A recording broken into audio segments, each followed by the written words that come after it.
de nous mettre ensemble en ce début d'année à l'écoute de la parole de Dieu. Mais quelle parole pour ce début d'année! Avec un tel évangile, me disait un ancien collègue de travail agnostique, vous n'allez pas attirer grand monde. Prendre sa croix, perdre sa vie. Pensons-nous, nous aussi, que c'est un évangile rebutant? Je crois au contraire que se trace un beau chemin de vie pour cette année. Un beau chemin de vie fait de 3 verbes que je vous laisse: transformer, contempler et aimer. Oui, transformer. Chers amis, dans quel état d'esprit sommes-nous à la veille de la rentrée scolaire des plus jeunes?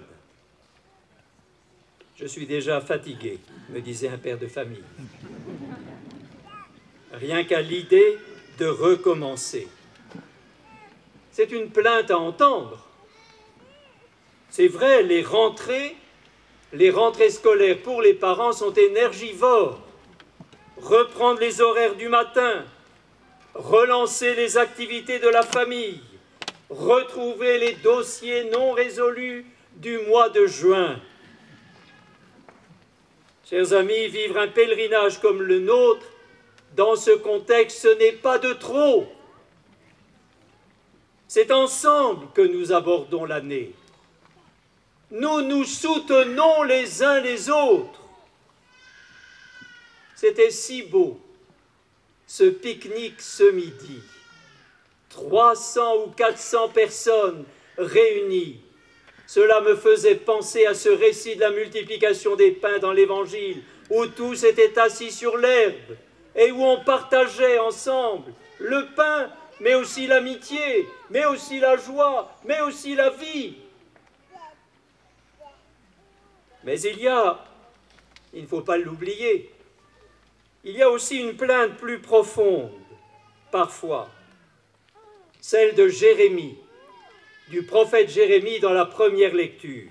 « Seigneur, tu m'as séduit et j'ai été séduit. » Oh, mes amis, ça n'est pas le cri d'un cœur enthousiaste, du style « Seigneur, quelle chance d'être ton messager !»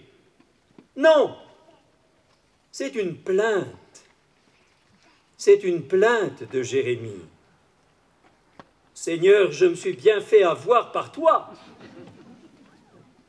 Tu m'as roulé. Je t'ai suivi et tu m'as mis dans la difficulté. » En ce début d'année, certains peuvent le penser.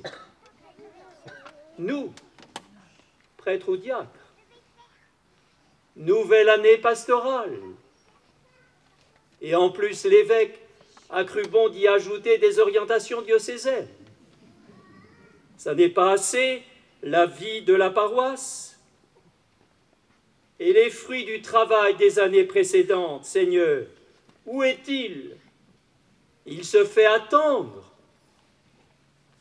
Oh, bien sûr, parce qu'on est croyant, on ne le crie pas trop fort, mais c'est un cri, cette plainte, qui peut habiter nos cœurs. À ce sujet, je voudrais exprimer devant vous tous ma gratitude, ma très grande gratitude à tous les ministres ordonnés du diocèse qui portent la mission avec leur évêque.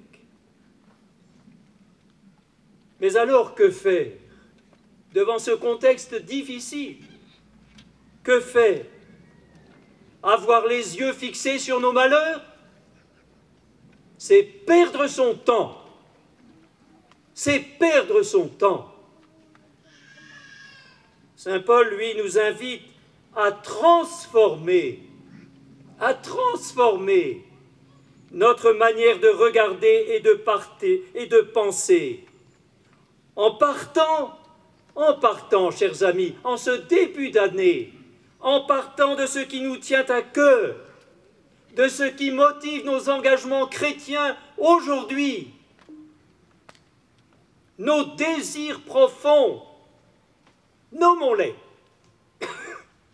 nos saintes insatisfactions, nommons-les, c'est-à-dire ce décalage parfois entre la réalité de ma vie ou de celle des autres et ce à quoi j'aspire de tout mon être.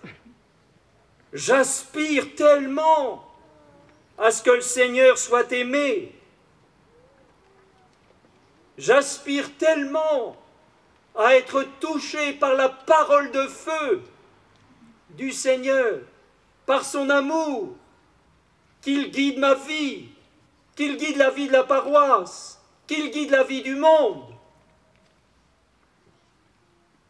C'est ce qu'a vécu un des jeunes Bordelais au JMJ à Lisbonne. Un mois avant de partir, il avait dit à sa grand-mère, effrayée pour tout dire, qu'il ne croyait plus en rien. Mais il part quand même. Ses amis l'entraînent.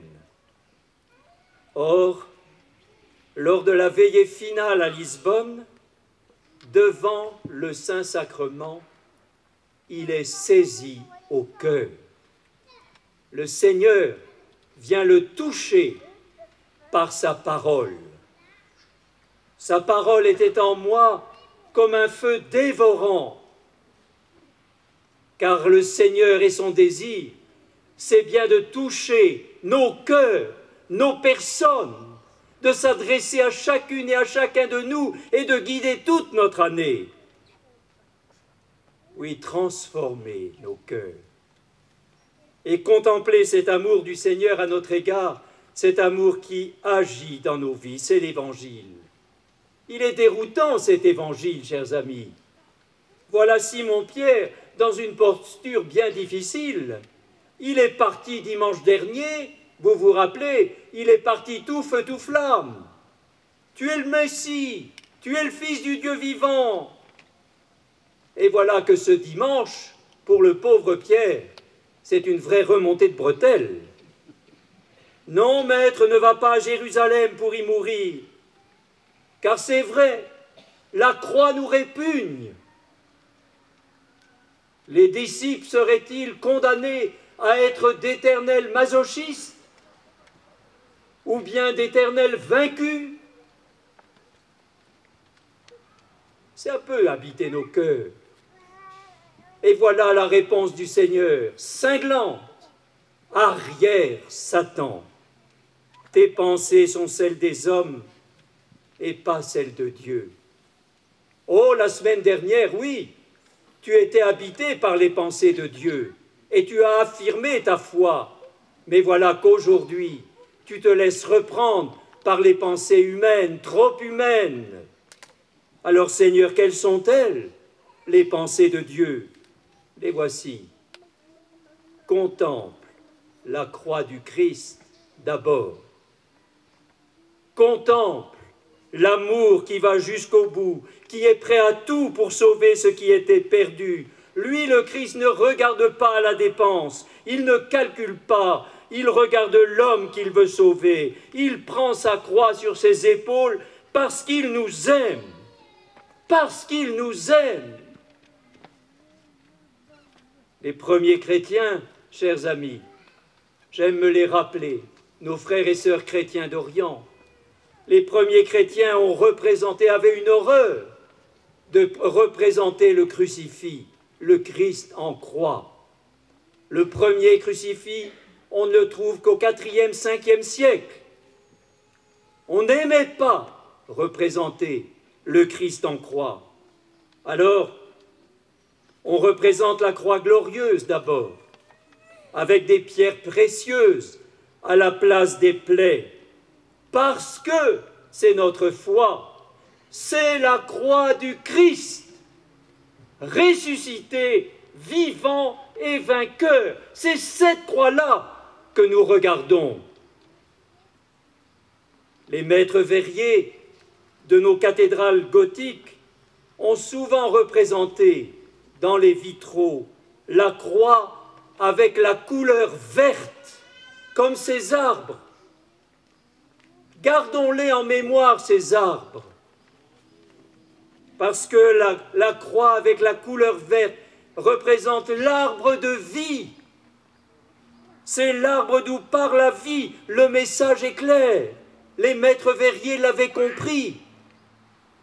Et en contemplant cette croix, c'est un message de vie, d'espérance que nous accueillons pour nous et pour notre entourage. En contemplant cette croix, c'est notre salut que nous envisageons. En contemplant cette croix, nous sommes entraînés sur le chemin de l'amour vrai. Troisième verbe, aimer. Aimer vraiment. Je reviens à mes frères et sœurs chrétiens d'Orient. Nous les aimons parce que la foi chrétienne est venue par eux ici en Gironde. On me racontait que chez certains de nos frères d'Orient, il y a une tradition très belle autour de la croix. Quand un jeune homme annonce son projet de mariage, cela va vous faire sourire. Quand un jeune homme annonce son projet de mariage à ses amis et à sa famille, ses proches lui disent qu'il a trouvé sa croix. Celle qu'il doit aimer et porter, parce que la croix nous rapporte l'amour vrai et total. Alors, le jour du mariage, dans cette tradition chrétienne orientale, le jour du mariage, les fiancés apportent à l'église un crucifix qui sera béni, et ils seront invités à prier devant ce crucifix tous les jours, d'où leur vie de couple. C'est le même geste. Lorsque l'évêque est installé à la cathédrale de Bordeaux, quel est le premier geste quand il entre dans la cathédrale? C'est ce qui s'est passé il y a 3 ans et demi. On lui présente la belle croix du chapitre en ivoire.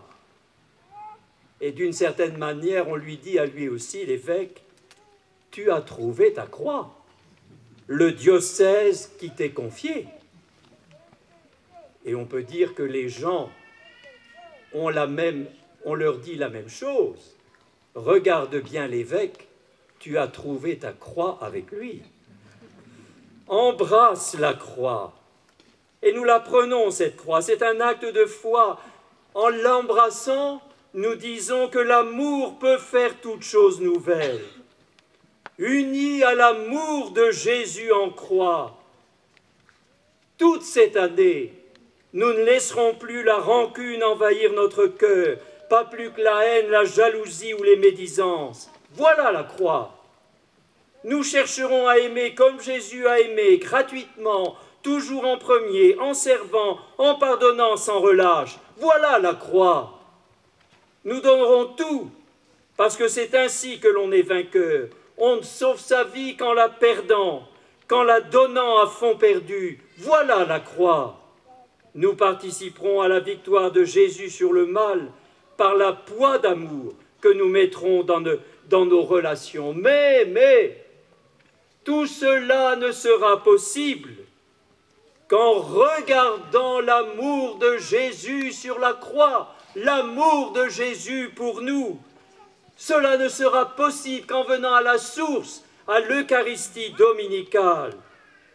Oui, mes amis, grâce à cet évangile, c'est une magnifique année qui va commencer pour nous, qui va nous transformer et nous faire découvrir l'amour véritable que nous ne connaissions pas encore, l'amour de Jésus pour nous. Amen.